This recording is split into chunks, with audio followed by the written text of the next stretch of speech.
Today's episode of In the Trenches is brought to you by System 12 Guitar Method. Sign up today at ryanroxie.com.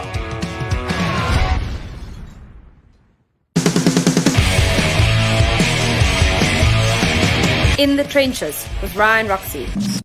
Hello, and welcome to another episode of In the Trenches. I am your host, Ryan Roxie. What is happening, folks? I'm in a squeaky chair right now. I'm not in my normal studio in Europe. I am vacationing in Florida because Alice Cooper just wrapped up the last shows of the year, and I thought I'd take a couple days. Hey, there we are. There's Vic Chalfant putting it out there. Over on stage right, our big shout out to Chris Wise, who filled in on bass as Chuck Garrick was on the Kiss cruise. So Chris Wise came in there, kicked ass, and we did some great shows. It was a show with the Misfits. Then we did a private Halloween show. But you know what? Enough about me.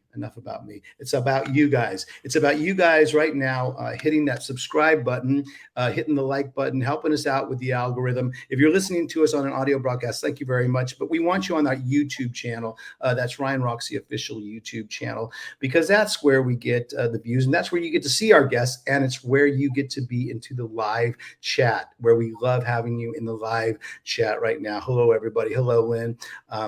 Thanks again, everyone, for supporting and tuning into the podcast. We've done a few during the last couple of weeks because I've been touring, that we're going to get more on a consistent schedule in the coming months. But yeah, we've had some great shows. We had some great guests. And today is definitely one of the best that we're going to have. That's the way I'm looking at it anyway. So let's dive in, shall we? It's truly great to see the rise of a band from its early stages of jamming to playing huge stages all around the world. Our guests today totally prove that rock and roll is family, and blood runs deep in the veins of these three sisters that have been winning over the audiences at every big rock show. They've been sharing those big stages with bands like Guns N' Roses, Foo Fighters, Hailstorm, and a whole lot more. And here to talk about all those things rock, plus the newest album, Air, that is out on Lava Republic Records. Please welcome into the trenches, Daniela, Paulina, and Alejandra from the band The Warning. Hello, girls. Hi. Hello. Great to be here. Wow. Well, I hope my squeaky chair isn't going to take too much of the sound bites over there, because we want to hear you guys as well. But welcome to In the Trenches. Thank you guys so much for taking the time, because we were talking right before we started the show. You guys are about ready to take off on a plane tomorrow to start yet another tour all the way in Canada. So where are you guys right now? Are you in Mexico right now? Yes. We're in our hometown, Monterrey, Mexico. We leave tomorrow. You're going to notice that our producer picks out some great ones. I don't think he took that shot because he's a photographer as well, but I think he got the nearest postcard of Monterrey, Mexico. And we might as well, go back to get forward, Vic, because we are talking a little bit of history with The Warning. Here we are. Let's hit it, Vic.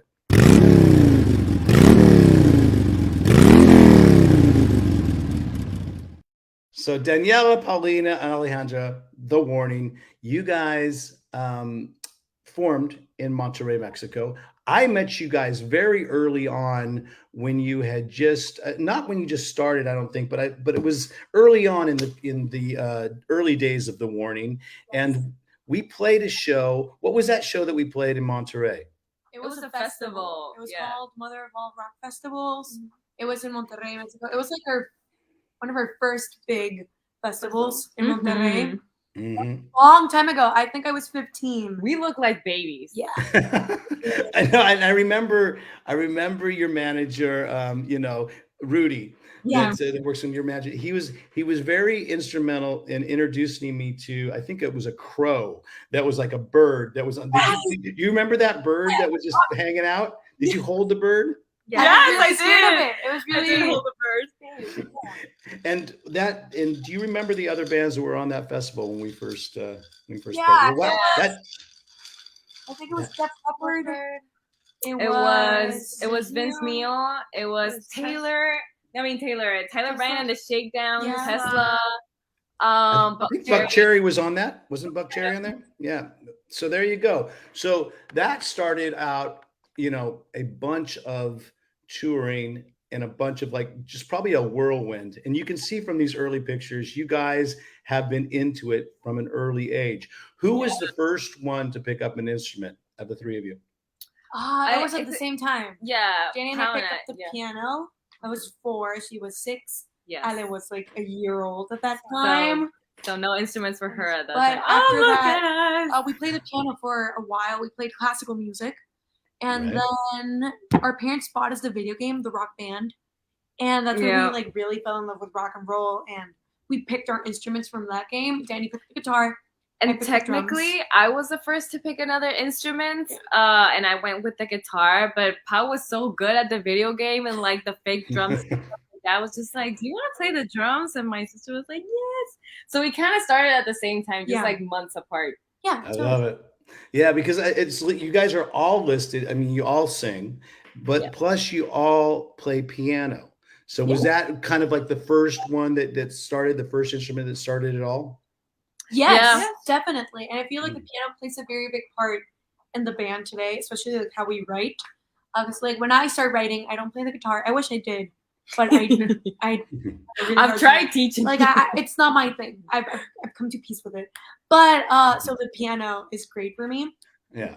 I think you're building quite a name for yourself with your drums as well. I mean, because you are your center stage, your center, in a lot of photos, your center photo as well. And Sabian seems to love you. What are the drum companies that you're working with now?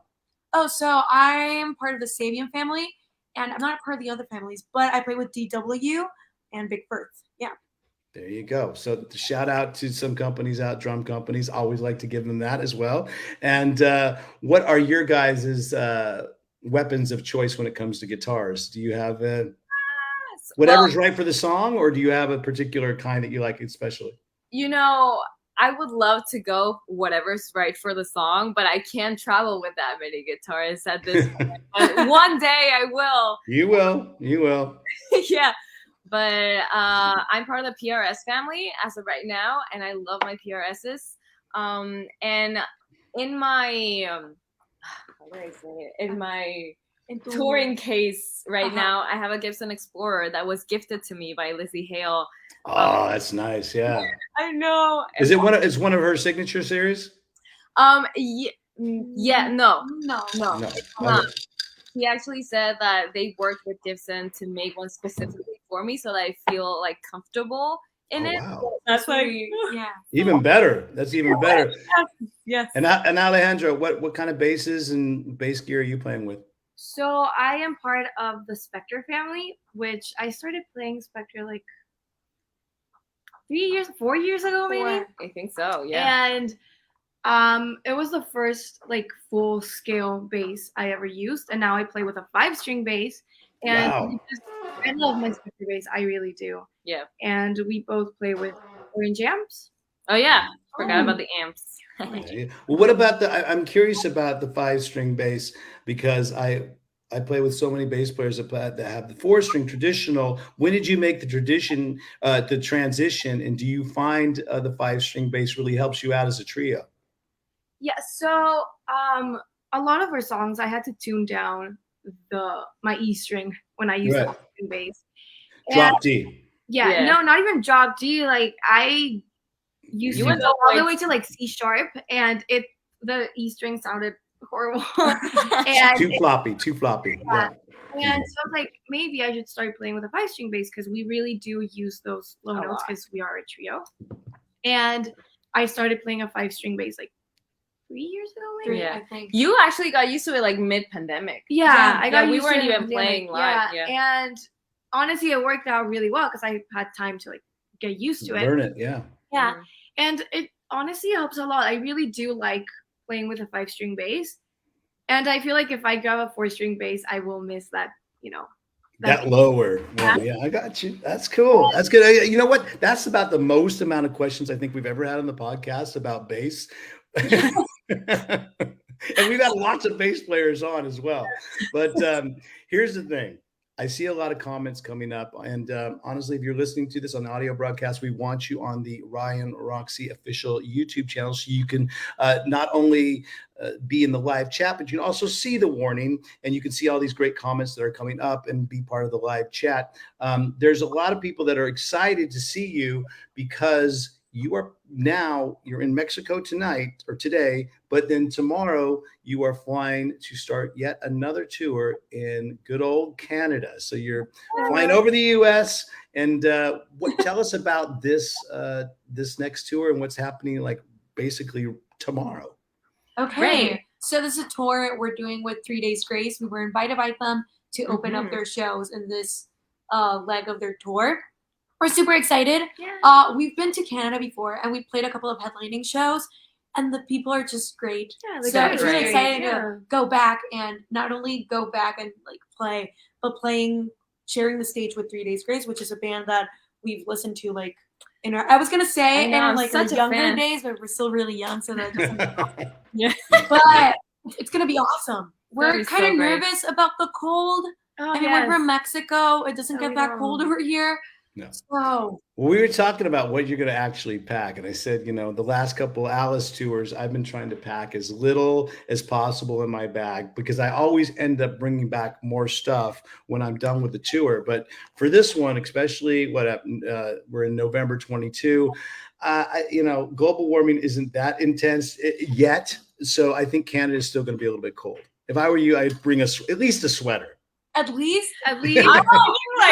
We're packing like really big jackets and gloves, everything. You actually have like a ski mask. Yeah, I have like a ski mask that you can only see. I'm super nervous about the cold. Yeah. It's gonna be like below. Like it's gonna be like negative 20. Yeah. Oh, in Celsius. I don't know Fahrenheit. Well, good luck with 3 Days Grace on that tour. Stay warm, obviously. But I mean, this is just one of many, many shows that you've already had this year. And I think your manager, Rudy, sent over a picture of all the tour dates that you have been doing. I think it's just for this year, maybe some of last year, but it's almost with radio and TV appearances. You've done over 100 dates. Is that true? Yeah, that's this is only like this year. Yeah. And this is like from February on. Wow.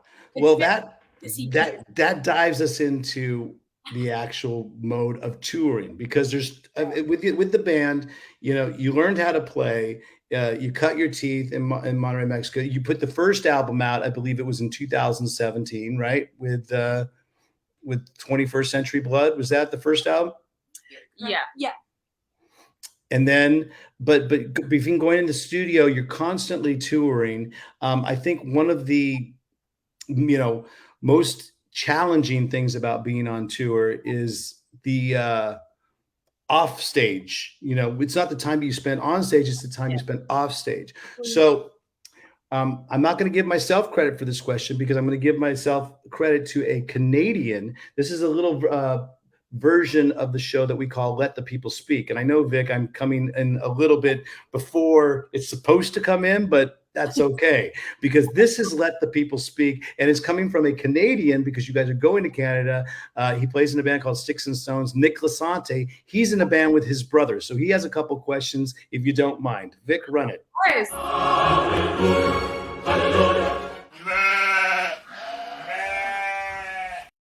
So like I said, this is a special one-off of Let the People Speak because Nick Lasante and his band Sticks and Stones, he's playing with his brother. His question is, I'm in a band with my brother. Does touring with your siblings have any downfalls? Is it easier? Because I've heard of the whole thing, like they fight like brothers. Does the same go for sisters or does it get along? We get along great. Yeah, we have a really good relationship with each other. I have to say, I love this question because we usually get like, what is it being in a band with sisters? But this is touring with your siblings. Yeah, it's different. And we've shared a room our whole lives. Yes. So we know what it's like to be with each other all the time. When you're touring, I feel like at one point you're just so tired. But I feel like the little fights that we have is usually like who has to go down to the lobby to like receive the Uber Eats, or like who gets to shower first, because we have like 15 minutes to shower and get in the tour bus, that type of thing. But I mean, you just get a little pissed, but it's actually really easy. Yeah, I know. Like, we get along great, and we Have know you reached the point of separate dressing rooms yet? No. All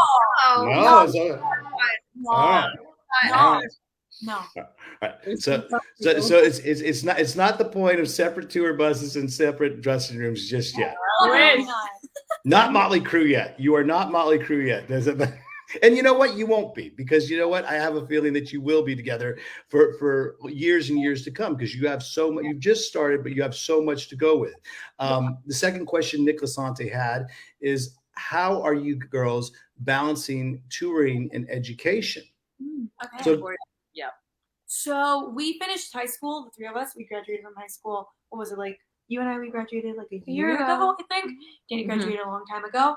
And as of right now, we're not studying. We're focusing 100% on the music and the band. But it was really important to us to graduate high school. Yes. Like, to get to that point at least. And we're not close to like on the road or something, like starting to study something else. But as of right now, like it's been 100% the touring life. Yeah. Wow. So that being said, did music play a part when you were going to high school, or did you guys learn on your own? Did you learn from YouTube, or were you in the school band, or did you have private lessons? We had private lessons our whole lives. Yeah. And with different teachers, we like to have different like points of view in music and everything. Really cool. But yeah, music did play a big part of our lives in high school and middle school. Well, high school for me, middle school for them. Because we were, that first record that we made, 21st Century Blood, we were in the middle of the school year. Yeah, so, I was in 7th grade at that time. Yeah. Holy crap. Okay. So we would just like go in and out. Grade. You were in 5th grade. That's insane. I was making 4-track demos in 7th grade. I wasn't making 48-track albums, but that's amazing. So that being said, do you still go on YouTube and learn stuff from other musicians, or when you're touring with these bands like Hailstorm, Pretty Reckless, and some other huge, opening shows, like you opened up for the Foo Fighters and Guns N' Roses? There's the tour that you did with Hailstorm and Pretty Reckless. What sort of things have you learned from those bigger bands? Oh, well, I feel like a lot. Like, you just I feel like when you're experiencing these things, you grow so much as a person and as a musician. It's insane. Every time we come back from the tours, we're like, oh my God, we've changed so much. Yes. And it's always very inspiring to be on these shows and just seeing these great musicians, these great people, and not only like the band itself, but like the whole crew. Yeah. Like, it's just so inspiring to see that and see how people work, because it's a really big team. It takes so many people to make things work, and to start learning from them and seeing how we can start applying things that they do to because we're a small team, of course, we're just starting out, but I feel like we have, like, I feel like everyone says this, but I feel like we have the best team in the world. And we're all just like a very big family, and it's really and then obviously you have a huge a team of fans and supporters, because when I went on to tag you guys for the promo of this podcast, there were, the Warning Argentina, the Warning in Austria, the Warning. So you have a lot of different fan bases all over the world. And I think that's only going to help for, the future as well. Keep building. Sure. We feel very supported by our fans. And it's really inspiring how we see with each show how our fan base grows, and it's just really motivating to keep doing what we're doing. Yeah. Well, there was a cool review of you guys where it said you guys just don't warm the crowd up, you set them on fire. I love that. So that was pretty cool. And I saw from one of these live comments that's in our live chat. If you are there, thank you for putting in all these live comments on our YouTube channel. Make sure you hit that like and subscribe button right there. So it helps us out with the algorithm and gets more people, more eyeballs on the Warning, if you will. But one of the comments that was really cool that said, hey, will we see you in Europe in 2023? Because my first question, have you properly toured Europe yet? And B, when will that happen? Oh my God. We haven't toured Europe. No. We've been last year. I think We've been trying. Yeah. Yes. And we had a show scheduled, but then the pandemic hit, and it was just a bit funky. Yeah. But we're gonna go to hopefully London. next year we can visit Europe. hopefully. It's in our Yeah. bucket list, and we know that we have a lot of fans over there, and we really want to visit them. And we wanna separate a good, chunk of time Like, to if we're gonna properly go to Europe, visit. like do a whole tour over there. Yeah. So that'd be hopefully great. next year we can figure something out. And we're itching to go. There you go.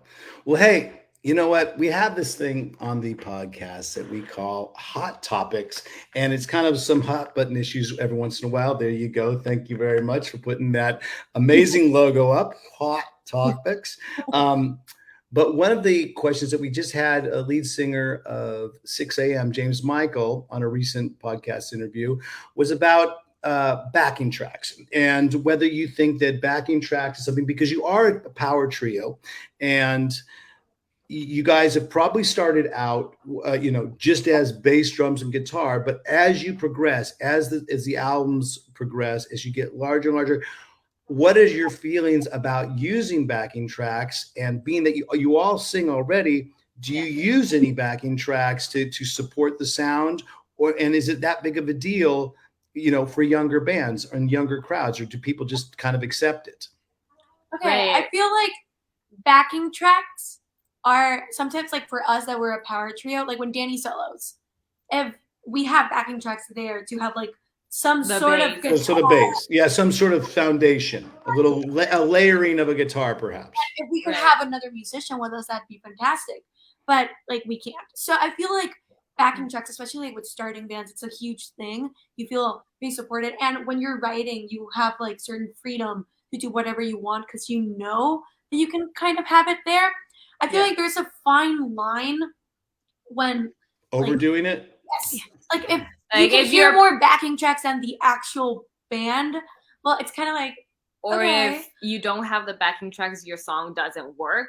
That's where you have like sometimes things go wrong in the show, and like if you have to be able to play without the backing tracks for it to be good. And also a lot of things that we use, sometimes we have backing tracks that we don't put on the PA, and we just have them for in-ears. That also they help you guys out. Yeah, exactly. Okay. So I feel like it depends on how you use them. They're a good tool. Plus, you play them yourself. Exactly. Yeah. Like it's like it's not like it's something that I can't play, so I have. It's just sometimes that I can't physically play because I don't have 4 arms. Or like some sort of sound effects. Oh but how are we gonna do, like, I don't know, like a siren sound? I can't. Yeah. Or in Alice Cooper's position, some sort of like Frankenstein, screaming or something like that. Yeah, when the sound of the guillotine cutting off a head, it's just like you can only get that through a sample. We can't do that live every single night. With backing tracks, is great as long as they don't become the band, in my opinion. No, that's a great answer. That's a great answer to it. That being said, Alejandro, you kind of alluded to the fact that things do go wrong every once in a while. So you have, when it comes down to it, you've done some just bass, drums, and guitar shows. Yeah, for sure. Definitely. Many times. And I feel like we're really proud of this, but sometimes the computer just fails or my MIDI pedals fail or whatever. And no one notices. We just like stop playing with the click and with the stems, and we're just playing ourselves. Yeah, but there's a certain power. Yeah, exactly. Yeah. Yes. Well, that's amazing. Answer to this question of having it. I talked about my second hot topic of the day because I know this is going quite quick. It's kind of rapid fire. Maybe it's because you guys, are just so young, vivacious, and ready to go and ready to tour, and you're going to Canada tomorrow. I have a million questions, but at the same time, it's like, there's no other sisters that we know about, or sisters. Okay, so are you open to the fact of adding somebody down the road if the budget permitted to add to the band? Is that something that you've ever talked about? Or are you going to keep it like the way Green Day is basically now a 5-piece? or Right. maybe even more. I don't know how many people they have on stage. It keeps growing and growing every single tour. But do you guys ever think like, oh, wait, maybe we could add someone on the live show as a member, or do you want to keep it as a trio? Honestly, I we've feel like never we're not. talked. But I feel like we're not close to like in a no. faraway future. You Like, know- imagine having like so. I feel like it's a lot of work, but somebody who can play the guitar during your solos, Yes. like foundation guitar, Keyboards. and somebody could launch like the Yeah. computer things and not having some live samples or something like that, perhaps, you know? You know, one of our biggest inspirations ever, live and musically in general, is Muse, and they actually Oh have, yeah, they have that. they like a have keyboardist, an everyone guitar, musician, percussionist. yes, A utility guy. Yeah. So we're not He's close amazing, to by it. the way. That'd be Yeah. awesome. Yeah. yes. But right Now- now, I feel like we're good. We're good. Okay. Yeah. For sure. Well, you opened the door with Muse. Have you been in contact with Muse? Have you ever done a show with Muse?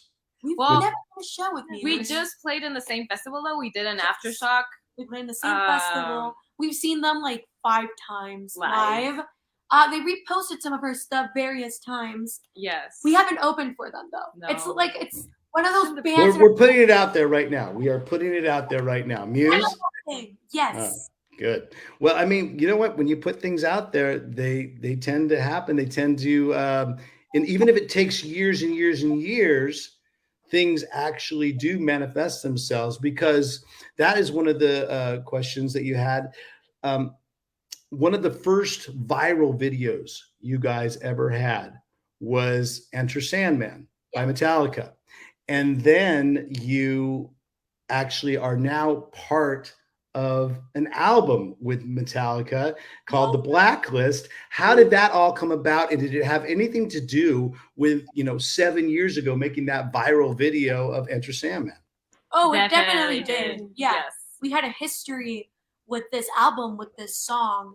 And we were invited by Metallica along with Alessia Cara. We were going to do this. We were going to do this song together, this version. And it was a roller coaster. It was just insane. We had a week to like make the arrangement, do the new version of the song, record it, mix it, master it, everything. And we had a week to do that. And so we celebrated for like 5 minutes and we were like, we have to go to work right away. Yeah. So we worked with Matt Squire, who was a producer for this song. He traveled to Mexico, to our hometown, and we worked really quickly. And Alessia was in Canada. Yeah, she worked remotely from Canada. It was insane, but it was really cool to approach this song. It was really nerve-wracking as well. How do you change such an iconic song like Enter Sandman? Because that was like the instructions. Like we don't want to be a straight up cover. We want like a version. And we're like, oh my god, okay. And some of the artists that were on the lineup, like them just doing a rock version would be the cover itself, because they're not rock artists. But since they rock, we were like, how do we do this, man? It was really Alessia Cara is basically a pop, known for being a pop singer, songwriter. So how did that relationship of the two of you, did you guys know each other before this happened, or how did you guys end up hooking up together? No. So we have the same management team, and that's how we kind of like her. But we met her through working on this version. Yeah. We met through Zoom, and now we played the song live together. We played it in LA, and we met her. She's the sweetest person. She's so nice. She's a great person. Yeah. She's an incredible musician. It was an honor to work with her, honestly. It was so maybe someday Metallica, The Warning, and Alessia Cara will play this song together. That would be something. We'll put that out to the world as well. For sure. I love it. Well, hey, everybody, we are hanging out with The Warning. And of course, now let me see if I can get it all right. I know I can. If you're looking at the screen right now, on your left, that's Alejandra on the bass guitar. In the center, that is Daniela. And on the right, that's drums, Paulina. There you go. And Danielle plays guitar and sings. And everybody sings. Everybody plays. In the live show, does everybody get to have their moment of a lead sort of front song? Yes. Yeah. I mean, Ale doesn't like singing. I don't really lead, like singing lead. so he doesn't have her moment because she doesn't like. You have a tiny moment though. Yeah. Next album. Joe. Next album. But I really don't want it. I Like, just I- want to you if you put me a lead part. yeah, I don't Okay. like when Danny gets sick and Yes. like The show must go on. Yeah. I Yeah. have to sing a few songs and I don't like it. I really don't. So Technically, yes. Yes. She does have.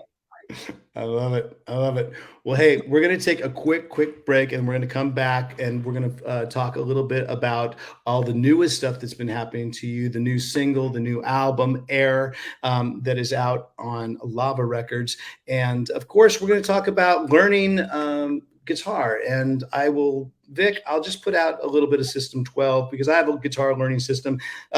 Everybody here that's on screen right now knows how to play their instruments. But if you're just thinking about diving into some rock and roll and you want to learn how all the fundamentals and the foundation of playing guitar, why don't you check out System 12? Vic, you want to run that? Thanks so much, man. Hello, Ryan Roxie here from the Alice Cooper Band, and I'd like to talk a little bit about one of my favorite things, playing guitar. Here at the RGA headquarters, which stands for Roxie Guitar Army, by the way, we've put together a guitar learning system that will get you playing and understanding the guitar faster than any other teaching program out there. We call it the System 12 Guitar Method. And it's designed to make the most out of your time, your effort, and your passion for learning guitar. By combining new school technology, old school mentoring, and the number 12, we have invented a new way to teach guitar. And over the past year, we have helped so many people who wanted to start or continue their guitar journey do exactly that. Now, we'd like to help you. There's never been a better time to start learning guitar than right now. If you think it's too hard, the System 12 makes it easy. If you think it'll take too much time, the System 12 will have you playing in 12 weeks. And if you think it's too expensive, the entire System 12 costs less than what one private guitar lesson would cost you at your local music store. Check out the official site or the links below in the description of this video to join the RGA and get started on your guitar journey with the System 12 Guitar Method. Now, let's get back into the trenches for some more rock and roll. Enjoy the show, enjoy the ride. Mwah! That's it.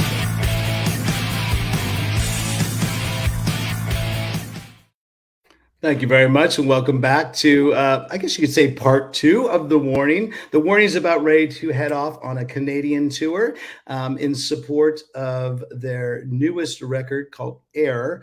The newest singles we talked about, you had a couple of them recently. The latest video is Money. And before that, I think there was Choke. That's also on the album as well. But Money, how are you guys? Do you have a favorite single that you've released so far that you found, playing it live just really works? Oh, okay. Playing it live. Evolve. Evolve. Yeah, Evolve was her second single. But live it just hits different. yeah, it's a really How It was screams. definitely not my favorite song on the album. on the album, same. But playing live, it live. It's my So that what do you think it is? Because that is true. But there's certain songs that sometimes you, as a recording artist, you write it, you record it, you go, yeah, I like it, but it's not my favorite. But then either the crowd reacts more so than and they go crazy over it. I keep on coming back to that song "Rocket Queen" by Guns N' Roses, and you guys just opened up for Guns N' Roses not that long ago, just recently, and in your hometown, which is amazing. But so is Evolve like that, or what is it? Do you think that pops and reworks it with Evolve? Ooh, Right. with Evolve, I just feel like it's a really high-paced song. Yes. That gets people like really hyped up. Moving. I scream in that song, and it's just it releases like so much energy, and it's usually the song that we play at the very end Of the Like our set. last set. song. It's our last song. It's our encore song, and There you go. it's Yeah. just super cool. And we get people to clap. And, like, well, tell us about this idea of you just joined this Tidal Rising concert series, and I believe you just did something for Halloween, and perhaps it's something that's going to go on where you have immersive Halloween inspired production. Maybe it'll be for other holidays as well. But how did the whole Tidal Rising concert series come about, and what is it about? okay. It's our first time somebody like asking us about that. Yeah. So we had to keep it a secret for a while. We recorded it September at the beginning of Yes, September in LA. In LA. But yeah, no, we work with the Diamond Brothers to create this concert, and I don't even know how it works. It's honestly amazing. Recording it was really different. It was so different. It was awesome, and it's a Halloween thing, but we really wanted to take the opportunity to like celebrate Dia de Muertos because it was going to be released around those dates, and so we dressed up as Catrinas. Yes. And we played. It was really fun, and the set. Like it looks like a Day of the Dead altar. It's so. They did such an amazing job on it. Yes. Honestly, I felt like they were like really like respectful to the culture and like honoring it. It just felt really nice. You know, it was really nice that we recorded it on the Mexican Independence Day. Oh, yeah, it was the Mexican Independence Day. The Day of the Dead or Day of the Muertos. Yeah, is that what it was? That was yesterday. Yeah, and it was just really cool to like honor our country in that way and our culture and play our songs like that and to be part of this project with so many cool, amazing artists was such an honor. So you can see that video now. That's because I'm looking at all the comments in the live chat. Like, where can I see this Tidal Rising concert series? So tell the folks right now where they can see the warning in this Tidal Rising concert series. So this concert is a virtual reality concert where you can have your VR headset. It's the Meta Quest 2. In the Meta Quest 2. And you can literally have us in front of your face. It's crazy. I don't know crazy. if you've ever seen it, but you have the people right there. And you're just there. It's really interesting. It's exciting. So you need a set of VR goggles. For the full experience, yes. But I think you can watch the normal access video. It through Facebook. I think I don't have all the deets. I'm sorry. Oh my god, yeah. We need to get like the deets. Yeah. Well, the thing is, if someone were to Google the warning Tidal Rising concert series, they would find the information out there. And or ask Siri or whatever, you know. Yes, you'll find it. Shout it out the window, and I'm sure someone will yell it back to you. I love it. All right.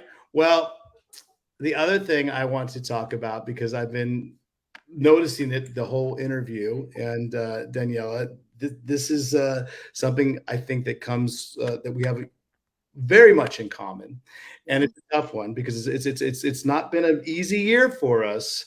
But I'm a huge Raiders fan, and who's the biggest Raiders fan out of you three? Probably me. Danny knows the most about football. Yes, a little bit. You know, but we're part of the Raiders family. Exactly. We actually went to the first, game in Vegas, like in the stadium of the season. Yeah, it was amazing. It was we were on the field. Like we were there next to the players.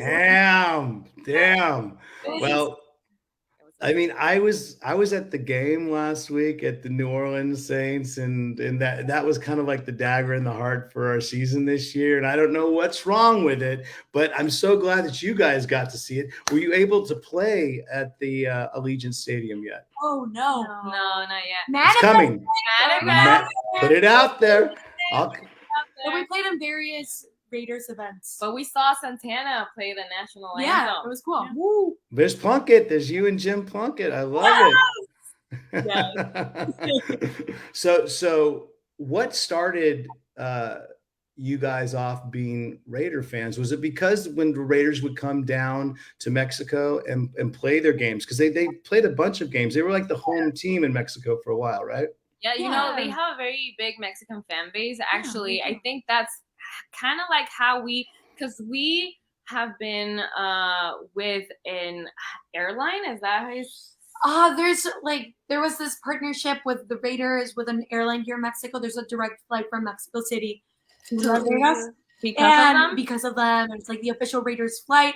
So we were invited to participate in the launch, and that's how we became a part of the Raiders family. Yes. And then we just went to the stadium and we met so many people, and we just became really big fans. So it's been awesome. Yeah. Well, there you go. I'm going to manifest myself into that wish to play Allegiant Stadium, because I want to go there and play for the Raiders as well. At least do. I know that Orianthi one of our guitar players that we've been able to play with over the years in the Alice Cooper band. She just recently played, and I think she played with Carlos Santana at the Raider game in a recent one as well. Awesome. Oh, nice. Yeah. So there you go. Well, you know what? It's been a tough year for us so far, but you know what? We're still going to be Raiders fans. Right? Exactly. All right, let me move more back on to the warning, the music. I just kept on seeing your sweater, and I was like, I have to bring up the Raiders, man. I'm such a huge Raiders fan. I usually have some sort of Raiders gear on at whatever time. I even have a guitar that I flip up, and I especially do it when we're playing Kansas City or we're playing Denver. I make sure to flip it up, and it's the Raiders logo, and I get booed constantly for it. So it's always nice. But also, new things that are happening, because there's so much stuff that's going on with the warning right now. Talk to me about the Imperfects Netflix special. There was a song in the Imperfects, and how did that come about, and what is it, and how can people see that? Obviously going on to Netflix, but what's it about? Can you believe that it was a surprise for us as well? Like we didn't know it was happening. We were just like, wait, what? And so we saw a post on our social media like, oh my God, there's a song of ours there. That's insane. Which song is it, and where are people going to be able to see it? No, it's Censored Sandman. Yes! It's Censored Sandman. So, actually, since we don't, own I think it was just like they asked Metallica for permission, and it was just a surprise, for us. It was awesome, though. And it was your version of that song, though. Right. Oh, that's perfect. That's perfect, man. The song that was so important to us in the beginning of our career just keeps on giving for us, and in so many ways. It's just really awesome. And even before it was released, it was actually part of the trailer for a new Marvel video game, and I think I remember that. I remember that. Because that came out before the actual song came out. I think I literally almost fainted. We're part of the Marvel universe now. Dude, you guys are part of a lot of family. You're part of Raider Nation. You're part of the Marvel family. I love it. Let me ask you this, because that song has been so instrumental in your careers thus far. Have you ever had any direct contact with any of the members of Metallica? When we made our first cover, Kirk tweeted about it, and he reposted it. Yes. And they know of our existence. Like, they actually gave us feedback on the song, and they really liked it. They told us that they loved it. But through an email. Like, we haven't... Through management. But we haven't met them. We met Lars's wife. Yeah, we met Lars's wife. Nice. She interviewed us. She's really nice. Along with Matt Pinfield. Oh my God. This was a month ago. This was like a month ago. But we have yet to meet them. Hopefully, we get to... Hopefully, throwing it out there. One of their shows as well. So you never know. You know what I'm thinking? I'm thinking Metallica. They're Raider fans. They have to be. They have to be. The Bay Area. They cut their teeth in the Bay Area. I know they formed in Los Angeles, but they cut their teeth in the BayArea. They better be Raider fans. If they're not, I would be very disappointed. It would be so funny if we actually all just like meet at a Raiders game. That'd be hilarious. I'm there. I'm there. As long as the Raiders actually show up to play, unlike they did against the Saints. And I'm telling you, it was, and the whole thing was, I was in New Orleans. We did a short little run. We did Tulsa, and then we did a show with a band called the Misfits in Dallas. Really cool. And thanks everyone for showing up, all you Alice Cooper faithful. Then we went to New Orleans for a private Halloween party, and we got to go see the game there. Raider Nation showed up big time. It's just that unfortunately the team did not. So it was a tough one. But then again, when you have a game that bad, every Raider fan was just walking around laughing, and just like, what can you do? And they weren't feeling threatened because there was no red in the other people's uniforms or no blue or anything. It's like the Saints colors are black and gold, Raiders are silver and black. So it was kind of like everybody got along. Yeah, that's nice. That's good. Yeah. So anyway, it looks like we have some sort of person in the chat that's being a little bit of a troll. So you can remove them, Mr. Burgles, or whoever you are. And that's fine with us. We're going to move on to our fan of the week. So a lot of you guys have amazing fan base all over the world. The Warning does. We over here at In the Trenches also have an amazing fan base and support following base. If you'd like to be part of it, all you have to do is hit that like and subscribe button right now. That would be great. And let's go for the fan of the week right now. Vic, what do you think? Yeah? Awesome. Yes. Let's do it. Ooh. And Vic.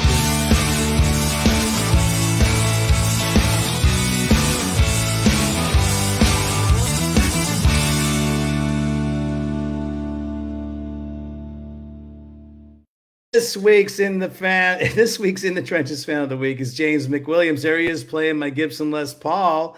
I love it. But you know what? He doesn't really play guitar all that much. He's usually got a baby with him. It's not a real baby, but he's got the $1 billion baby with him. And real baby. Oh my God. So he's got he's such was a cool force on this last tour run that we did. He held out, he brought out little flags for everybody on the show, on the song called Freedom, passed it out to the entire crowd. He's been a road dog. He follows us. And congratulations, James McWilliams, for being the fan of the week. And I must ask, the warning, your fan base, do you have some people that travel and like sort of fly to see you and have some big supporters? And would you like to make a shout out to them? Oh, yes, we Oh have my God, many of course. Of course. Yeah. I saw in the chat that Hela is here. And Hela's Strong That is also here. Yes. So we also have a Patreon page. So we Yes. know a lot of our fans through that community. But it's always amazing to see like these people who are from all over the world. Usually when we play in LA, this happens. So Yeah. people from Europe travel there. People from South America, from all over Or the when US. we play like our big shows in Mexico. Yeah. Everyone travels and they meet each other in person for the first time. It's And nice it's to so see. nice to see. Yeah. So shout out to everyone. You guys are There it awesome. is. And that's a hard question for me to answer when people ask me, is like, where do you think your biggest fan base is? Who are your favorite fans? Because you don't want to discount anybody. Everybody's different, but everybody's the same in the sense that everybody is so passionate. Have you noticed that certain countries are a little bit more over the top? But because for me, Mexico would be one of those fan bases, because Mexican fans are over the top for Alice Cooper. I mean, when we came down there for that festival that we all met at in Monterey, it was crazy. It was amazing. So yeah, definitely our more- Mexican fans, Yeah. like our home fans, but also from South America as well. Yes. So, Argentina. Colombia, Peru, Bolivia. We have some really passionate fans, and we don't get to visit them that often. But hopefully next year we visit South America. I know More, I know yes. that it's in the works, and we're working for it because they give us so much passion and love and support, Yeah. and we would like to give it back in person. And so what does the rest of the year look like for you guys? I know you're leaving on this Canadian tour tomorrow. And what happens after that? Do you run out the rest of the year, or how long does this one go for with 3 Days Grace? And what happens? What are the plans for early next year so far? Okay, Right. so we have this month-long tour with 3 Days Grace, Yes. and we come back to Mexico for like 2 days, and we leave for Colombia because we're playing Rock al Parque, which is this very big rock festival in Colombia. Yeah, that's awesome. We play in Colombia, and then after Colombia, we play in Peru. Our It's our first first time time in ever. Peru, and it's our headlining show there. It's going to be awesome. And we close the year in Peru. Yes. It's our last show of the year. And that's it's just like very exciting. December 7th. 7? Yeah, that's when we close the year with touring. It's going to be awesome. Awesome. And then next you'll take a couple weeks off, and or a couple, maybe a month or so off, and then you're back out, 2023. Who knows what's happening there? You'll just hit the road and keep building and building and building. Exactly. Hopefully, Definitely. that's the plan. Hopefully. Well, the best way to build is actually find out where, let the people know where they can get in touch with you. And that's why we have a list of, there you go, a nice list of your social media of choice, folks. If you want to go check out The Warning, find out more about the sisters right now. Why don't you guys, for those that are listening on the audio broadcast, tell people where to go find out more about your band, The Warning. Ooh, Of okay. course. So we're the Warning Rock Band on almost every social media platform. We also have a Patreon page in which, if you want to get like really personal with us and meet a really cool fan base and community, you can find that out on the page. And we try to keep in touch with our fans as much as possible. We can. There we go. And our official page is thewarningband.com. Yes. Okay. And I actually saw that you guys took a shout out to one of your Patreons earlier today on your own official Instagram. So there you go. We will be definitely hyping up this podcast and this episode for the next few weeks. And then, everybody here that's watching right now, if you could do us a favor, hit that like and subscribe button, and then tell people about The Warning, hashtag The Warning, and of course, hashtag In the Trenches with Ryan Roxie. So there you go. I can't thank you guys enough for coming on the podcast and taking a little bit of time out of your day.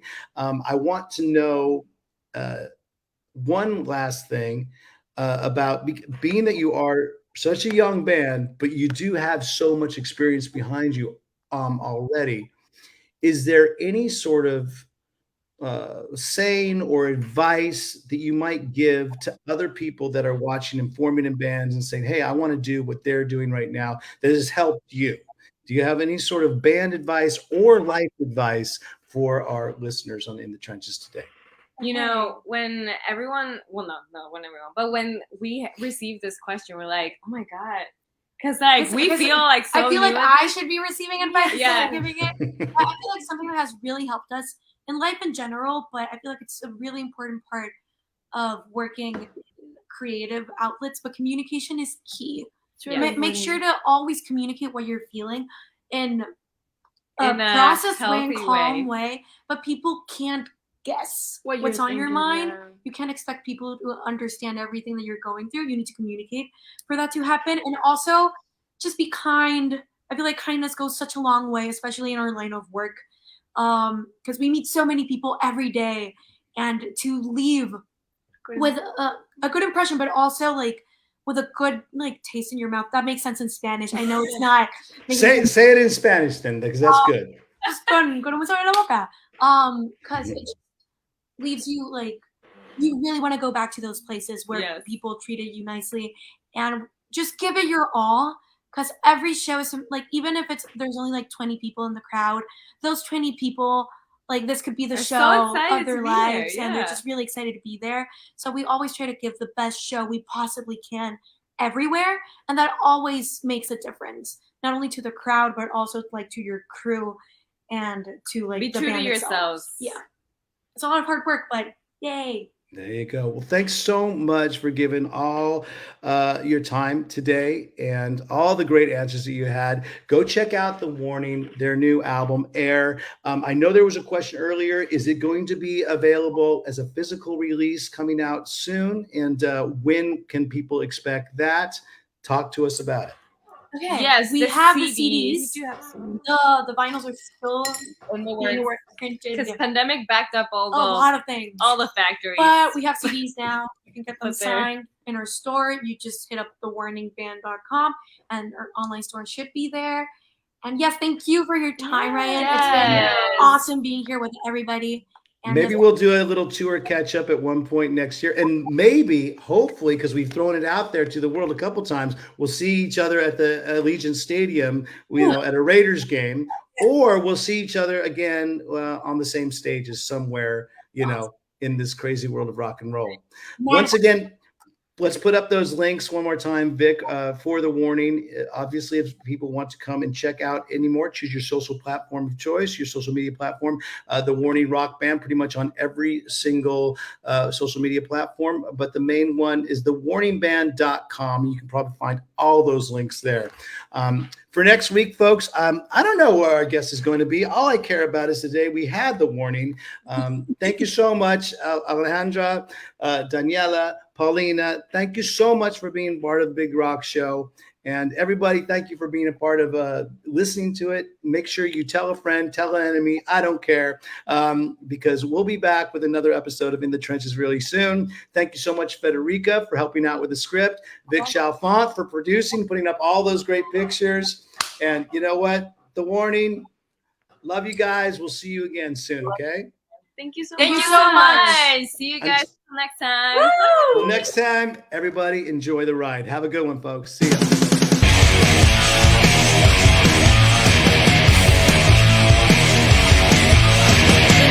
Trenches with Ryan Roxie.